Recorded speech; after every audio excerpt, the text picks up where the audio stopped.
Pues allá por el siglo XVI, cuando la invasión árabe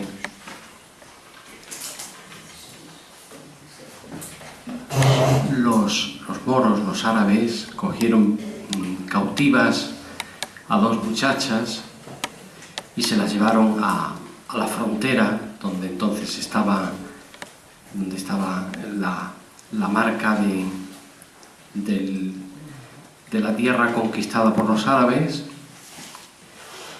Y el señor que las compró, el jeque árabe, el que las compró en el mercado como esclavas, las dedicó a un trabajo que era el trabajo de la tintura, es decir, la de cambiar el color a las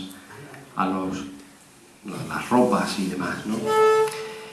Y ellas estaban el sábado santo estaban allí con la olla sobre las trébedes y el fuego, se estaban tratando de cambiar el color de unos tejidos, y lloraban mucho porque era el sábado santo y no iban a poder celebrar la fiesta de la Pascua, la fiesta de la resurrección del Señor, en una comunidad cristiana. Y entre la pena, el llorar y el saber que su esperanza era frustrada, se quedaron dormidas. Y sin darse cuenta, en aquel sueño, pues cuando se despertaron, se vieron en tierra cristiana. Y además vieron que junto a ellas estaban las trébedes, estaba el fuego, estaba la caldera donde estaban haciendo la tintura de aquellas ropas, y se dieron cuenta de que estaban libres y que podrían celebrar la Pascua. Entonces miraron un poquito alrededor a ver a dónde estaban y vieron allí unos olivos, y en un olivo vieron una imagen de la Virgen. Y entonces pensaron que durante el sueño la Virgen las había liberado de la tierra y del poder de los árabes y las había traído a la tierra cristiana. Y después, pues ya cuando preguntaron que qué lugar era aquel, dijeron que era la finca de Loreto. Con lo cual, a la imagen aquella le empezaron a dar culto y la llamaron Nuestra Señora de Loreto. Primero, como siempre, pues hicieron una ermita, una capilla. Después fueron buscando más dinero y más benefactores e hicieron una iglesia un poquito más grande. Después hicieron un convento y se lo entregaron a los frailes de San Francisco, a los frailes franciscanos, y así fue surgiendo lo que ahora es el santuario y el convento de Nuestra Señora de Loreto, patrona del Aljarafe. Digo esto porque casi siempre la gente confunde la Virgen de Loreto de España con la Virgen de Loreto de Italia.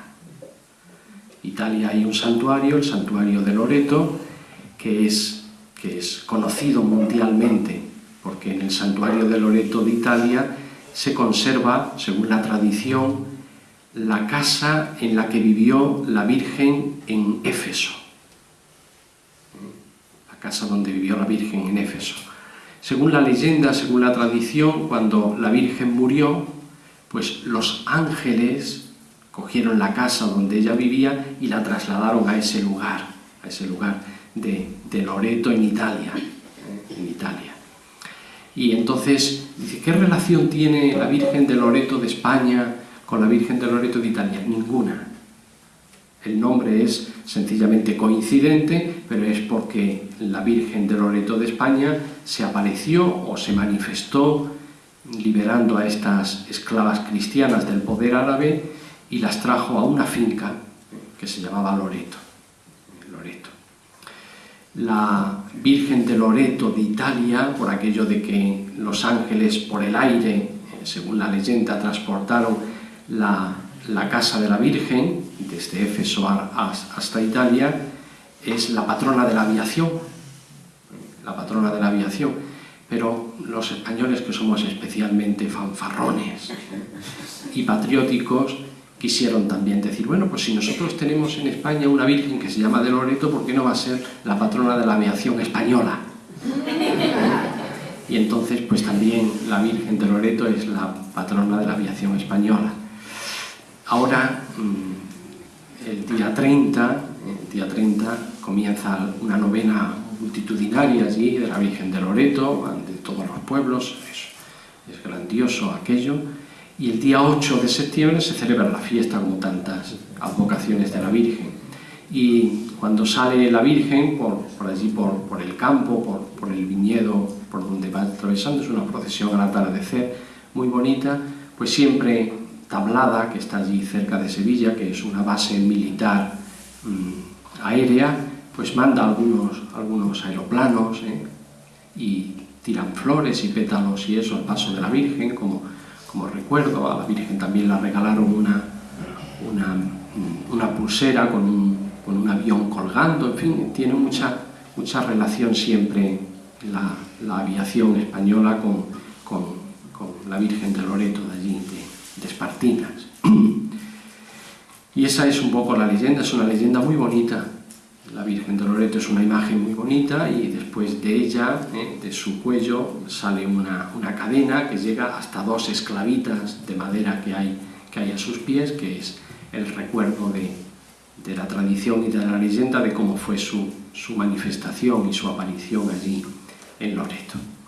Eso para que sepáis un poquito también de dónde viene su advocación y de dónde viene su nombre y demás. Muy bien.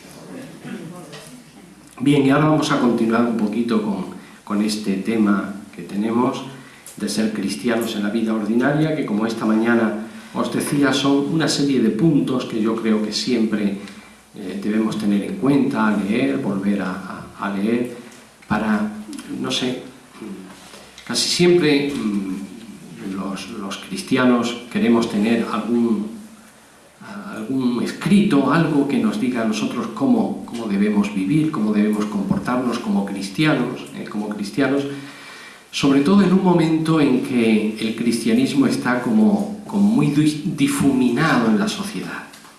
Quizás el tema de la identidad cristiana, de qué es un cristiano, pues hoy en día sea más urgente y más necesario aprenderlo y saberlo, porque estamos en un pluralismo tal de sociedad que el cristianismo, pues si no es pues, una minoría grande, pero podemos entrever que en las próximas décadas pues el cristianismo vaya quedando minoritariamente dentro de la sociedad, ¿no? Y entonces, pues cuando hace 20, 30 años toda la sociedad en la que nosotros vivíamos era cristiana, pues no hacía falta preguntarse qué era un cristiano, pues un cristiano es todo el mundo es cristiano y todo el mundo sabe en qué consiste ser cristiano, pero quizás en este pluralismo y sobre todo en esta dinámica laical que va adquiriendo la sociedad, ¿no? La sociedad nuestra es una sociedad pluralista y laica, pues quizás sea necesario que veamos que necesitamos unos puntos de identidad cristiana para saber dónde estamos, de dónde venimos y cuáles son las raíces propiamente de nuestra fe, ¿no? Entonces, en este sentido, pues estas páginas y estos puntos nos pueden ayudar. No es que sean ni los únicos, ni exclusivos, ni excluyentes, sino que, bueno, pues a mí me ha parecido que estos podían ser unos puntos de identificación de lo que es la vida cristiana, de lo que es la vocación cristiana, que podrían ayudar un poco a iluminar nuestro sentido dentro, ya digo, de una sociedad donde cada vez más la descristianización oficial se va haciendo evidente. Esta mañana hemos partido de eso que a lo largo de estos primeros días, de estos 3 primeros días de nuestra semana de oración, hemos orado mucho y hemos reflexionado mucho sobre el amor que se origina en Dios, porque Dios es amor y que nos cubre a nosotros y que va cubriendo nuestra pobreza, nuestra nada, nuestra miseria, nuestra oposición a Dios, perdonando nuestros pecados y infundiéndose de tal manera en nuestro corazón que todo lo que hacemos, que todo lo que vivimos, que todo lo que pensamos y que todo lo que proyectamos dimana de ahí, ¿no? de ese corazón nuevo que Dios, por medio de su Espíritu, ha infundido dentro de nosotros para que podamos amar. No amar desde simplemente nuestros sentimientos de compasión o de misericordia hacia los demás, sino sobre todo desde el origen, desde el origen y el fundamento que es Dios mismo, que quiere amar en nosotros. A través de nuestras obras, a través de nuestras acciones, a través de todo lo que hacemos, es Dios el que va infundiendo su Espíritu en todo aquello que hacemos. Y un segundo punto que vamos a ver ahora sería el cristiano que está en el mundo y que está en la Iglesia. En la Iglesia. Vamos al principio solo leyendo porque es facilito. El mundo y la Iglesia son los ámbitos sociales en los que se desarrolla la vida de un creyente. Un cristiano no es uno que se separa ni de la comunidad creyente, de los demás que forman la comunidad creyente, ni se separa de la realidad del mundo. En este sentido, pues recordar siempre el capítulo 17 del Evangelio de San Juan, cuando Jesús ora por los suyos: te pido, Padre, no que los saques del mundo. No que los saques del mundo. No son del mundo, pero no te pido que los saques del mundo, sino que los preserves del mal. Que los preserves del mal. Y también, pues, desde aquí comprendemos muy bien que tanto amó Dios al mundo que le entregó a su Hijo único. Es decir, Dios no nos ha salvado desde fuera. Ha querido salvarnos desde dentro, como decíamos el primer día, y nos ha salvado desde dentro con tal radicalidad que ha permitido incluso que el espíritu malo del mundo, el espíritu del pecado del mundo, caiga sobre su hijo amado y lo mate. Aunque Jesús es consciente, yo podría pedir al Padre y me enviaría 12 legiones de ángeles que me libraran de los enemigos, que me libraran del poder de los romanos y del poder de los judíos, pero tiene que suceder, esto tiene que suceder. El cáliz que el Padre me ha dado lo tengo que beber, lo tengo que beber. Y Simón Pedro, que con la mejor intención, pero con poca cabeza y poco discernimiento, desenvaina la espada y corta la oreja derecha del criado del sumo sacerdote, es reñido por Jesús. No, mira, si yo podría pedir al Padre, me enviaría 12, pero entonces no se cumpliría la palabra que el Señor tiene dada de que ha amado tanto al mundo que le ha entregado a su Hijo para que el mundo mismo pueda en la muerte del inocente caer en la cuenta, arrepentirse y comprender que Dios es un Dios que ama y ama hasta el extremo. Tiene que cumplirse la voluntad de Dios de esa manera. Así es que todo lo que en nuestra vida sea un poco como tratar de huir del mundo, como tratar de evadirnos del mundo, no es cristiano. No es cristiano. Podrá ser otro tipo de cosas, pero no es cristiano. El cristiano es el que sabe que Dios, incluso infundiéndole el Espíritu Santo, infundiéndole la fe, infundiéndole la vida teologal, le envía al mundo. Le envía al mundo, como ha hecho con su Hijo Jesús. Es mío, pero lo envío al mundo. Lo envío al mundo, para salvar al mundo. Entonces, el ámbito propio donde se desarrolla nuestra fe y nuestra vida cristiana es la Iglesia y es el mundo. En primer lugar, vamos a detenernos un poquito en una reflexión, a ver qué sentido de Iglesia tenemos. ¿Qué sentido de Iglesia tenemos? Este sentido, sensus ecclesiae en latín, es muy importante para calibrar la madurez de la fe. Sin la Iglesia, mi misión está vacía y mi experiencia de Dios es pura ilusión. Es decir, incluso cuando nosotros intentamos, ejercer nuestro influjo, nuestro testimonio, nuestro apostolado, nuestra misión en medio del mundo, tenemos que tener en cuenta, somos Iglesia. Es la Iglesia la que me envía, independientemente de que lo haya hecho de una manera explícita en una ceremonia, pues por ejemplo cuando se pone el crucifijo a unos misioneros que se van a ir y en presencia de toda la comunidad se dice: nosotros enviamos a estos en nombre de la Iglesia. Cada uno de los cristianos pertenece a la Iglesia y su misión está en relación con la Iglesia. Nadie es aquí, podríamos decir, un francotirador. La Iglesia es la que me respalda. La Iglesia es la que me respalda. Esto es importante por dos cuestiones. La primera cuestión, porque así es como yo me siento enviado. Me siento enviado. No me siento autónomo para realizar las cosas que a mí se me ocurre. Yo me siento dentro de una comunidad enviado. Y en segundo lugar, no soy tan tonto de creer que si yo no lo hago, que si yo fallo, que si yo me muero, que si yo caigo, ya las cosas van a dejar de hacerse. Ya vendrá otro. Ya vendrá otro. Ya la comunidad enviará a otro a mi lugar, si es que ese lugar era querido por Dios, y si no era querido por Dios, se olvidará. Pero no ser un poco tan imbéciles, tan estúpidos, que decimos: oye, es que si falto yo, o falta este, o falta el otro. Mira, el más necesario de todos fue el Hijo de Dios, y también murió. El más necesario de todos fue el Hijo de Dios. Así es que no pasa nada. No pasa nada, aunque a nosotros nos duela que desaparezca este o desaparezca el otro, es que estemos en un momento de baja de gente que está dedicada a la misión. No. Jesús, cuando se compadece de las multitudes, lo único que dice es: rogad al dueño de la mies. El dueño de estas multitudes es Dios.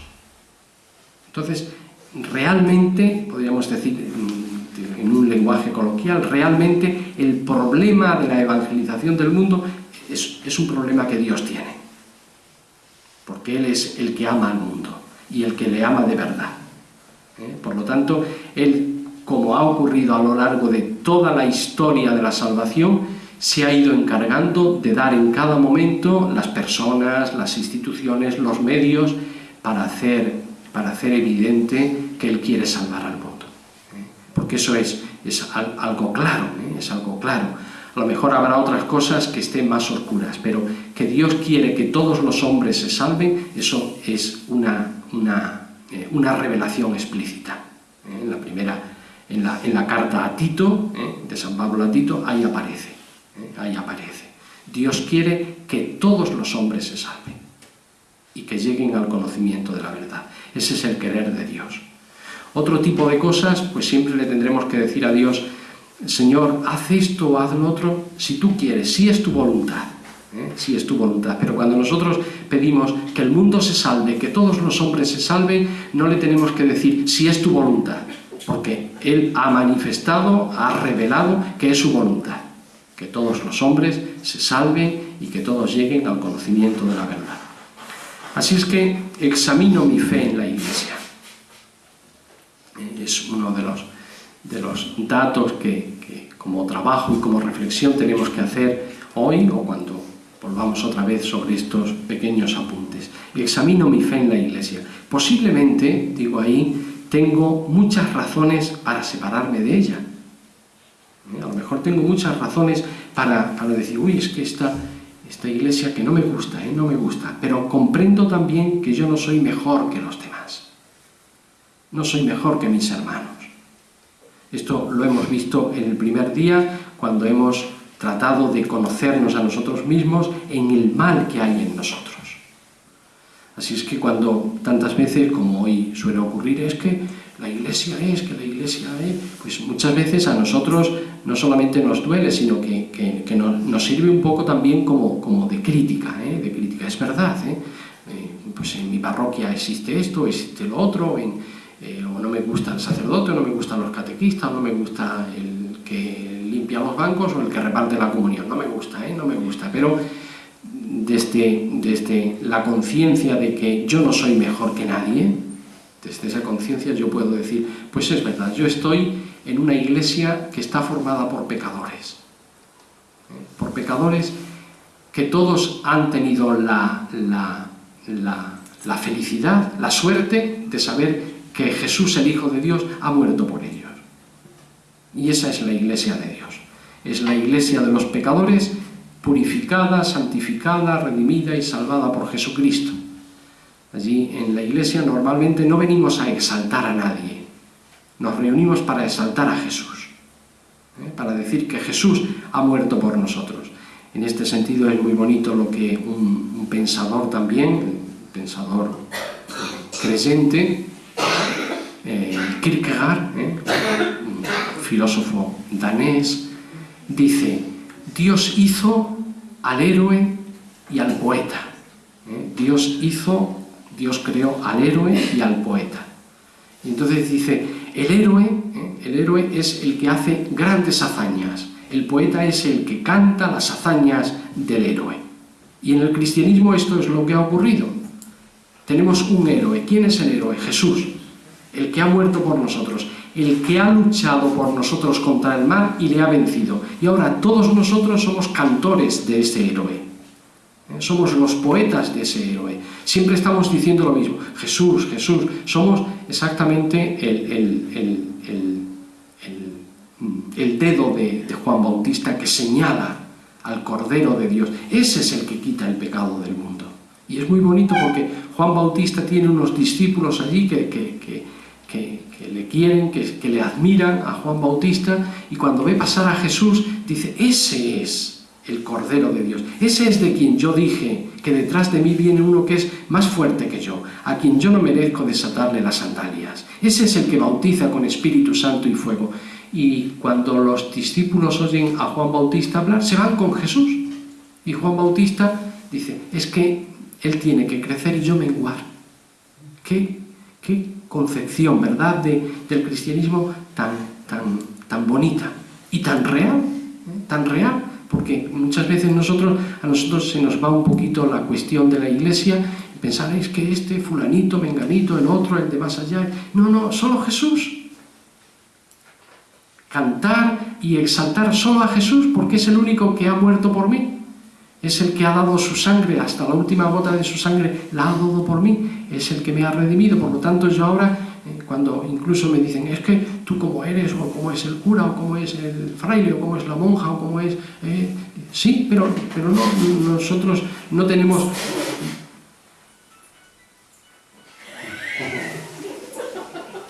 No es posible que todavía ocurran estas cosas. No es posible. No, ya sé que tú no eres, Paquita. Ya sé que no eres, pero me parece que ya es imposible. Estas cosas ya me parece ya que no, aquí tiene que haber algo, alguna mano negra que está. Bueno, pues entonces eso es lo que un cristiano, y esa es la misión, en definitiva la misión no es hablar de la Iglesia, es hablar de Jesús. Hablar del Señor de la Iglesia, del Señor de la Iglesia. Entonces, examino mi fe en la Iglesia, posiblemente tengo muchas razones para separarme de ella, pero comprendo también que yo no soy mejor que mis hermanos.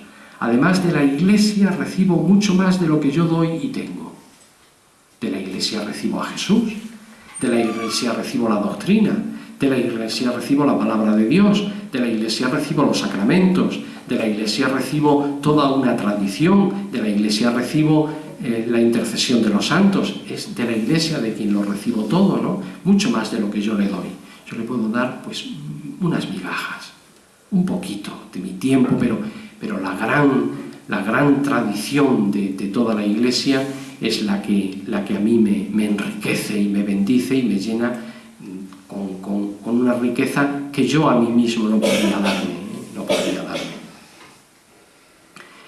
En segundo lugar, digo, puedo tener un correcto y amoroso sentido crítico en la Iglesia. Pues claro que sí, como institución humana yo puedo situarme en la Iglesia con un espíritu crítico, amoroso, filial, porque es mi madre, pero comprendiendo también que sus faltas, que sus pecados, que sus cosas feas y sus arrugas, pues las tengo que reconocer. Las tengo que reconocer, porque si no sería un fanático, y no queremos en estos tiempos ser ni fanáticos, pero tampoco de los que se avergüenzan de ser miembros de la Iglesia. Entre las dos posiciones, la de ser un fanático radical, que todo es bueno en la Iglesia y todo lo ve bien y lo defiende, y uno al que le avergüenza decir yo soy de la Iglesia o yo pertenezco a la Iglesia, pues está ese espíritu crítico de decir, pues sí, en la Iglesia hay cosas buenas, hay cosas regulares y hay cosas vergonzosas. Y ya está, y es un sentido crítico, por lo tanto, puedo dialogar perfectamente con quien tiene también, a lo mejor fuera de la Iglesia, un sentido crítico de la Iglesia. Pues claro que sí, es como defender, ¿no? Pues hay muchas cosas que no son defendibles, ¿no? No son defendibles. Fijaos la importancia que va a tener el pontificado de Benedicto XVI en relación con toda la cuestión de los escándalos, ¿no? De la pederastalía, etcétera, etcétera, ¿no? Bueno, pues va a ser muy importante porque ha sido valiente de levantar un poquito lo que estaba ahí escondido, lo que estaba solapado, y ponerlo en una primera instancia y decir, no, esto aquí hay un mal y hay que ponerlo en manos de las autoridades correspondientes, y hay que pedir perdón y hay que reparar en la medida en que se pueda reparar pues todo el mal que se ha podido hacer a las víctimas, ¿no? Bueno, pues todo eso, y ha sido Benedicto XVI, no ha sido un hipercrítico por ahí, ni ha sido un gobierno anticlerical, ni nada de eso, no, ha sido la misma Iglesia la que ha tenido desde la cabeza más visible de esta Iglesia, que oficialmente es el Papa, pues ha aceptado todo eso.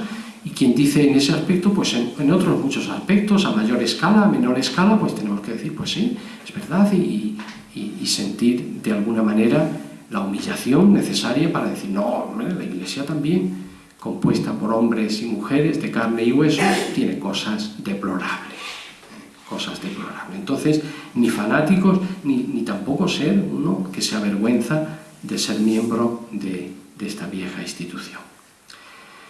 Miro también, este punto también es importante, miro también dónde me sitúo en el actual pluralismo de tendencias que se da en la Iglesia. Hoy tenemos distintas posiciones dentro de la Iglesia. Sabemos que hay una Iglesia más tradicional, hay una Iglesia integrista y superintegrista, hay una Iglesia oficial, representada por Roma, representada por las conferencias episcopales, pero hay otra Iglesia más al fondo, quizás más al fondo, menos visible, que son comunidades populares, que es una Iglesia más progresista, una Iglesia más laical, una Iglesia menos estructurada clericalmente, ¿no? Y todo es válido en la Iglesia, no tenemos por qué descalificar ni tenemos que desunir. Todo lo que sea división y todo lo que sea desunir y todo lo que sea separación no es bueno. No es bueno. Y eso lo sabemos, no es bueno. Las divisiones no son nunca buenas. Esas divisiones de compartimentos estancos no son buenas, no hacen bien nunca. Por lo tanto, podemos decir, pues sí, es una Iglesia pluralista, es una Iglesia que no está uniformada, hay distintas visiones, distintas tendencias de esto, y no tenemos por qué, desde la posición o desde la visión que yo tengo y desde la parte que va un poco conmigo, pues no tengo por qué descalificar a los que piensan de otra manera, sienten de otra manera y ven las cosas de distinta manera, porque son Iglesia, Y mientras la voz autorizada de los pastores, y especialmente del sucesor de Pedro, no diga, ahí hay ya herejía, esos ya no están con nosotros, están fuera de la Iglesia, pues podemos ir aceptando que en la Iglesia, gracias a esta especie de paradoja, de contradicción entre unos y otros, la Iglesia progresa. Y si hubieran quedado únicamente con la barca y las redes, pues a lo mejor no hubiera llegado hasta nosotros la buena noticia, ¿no? Bueno, pues lo primero que la Iglesia tuvo que hacer fue romper con el mundo judío, y bastante disgusto le costó a Pablo tener que romper con el mundo judío y decir, no, esta Iglesia este Hijo de Dios que ha venido a salvar, no ha venido a salvar solo a los judíos, ha venido a salvar a todos, a Roma, a Grecia, a todo el mundo conocido y al mundo que después habría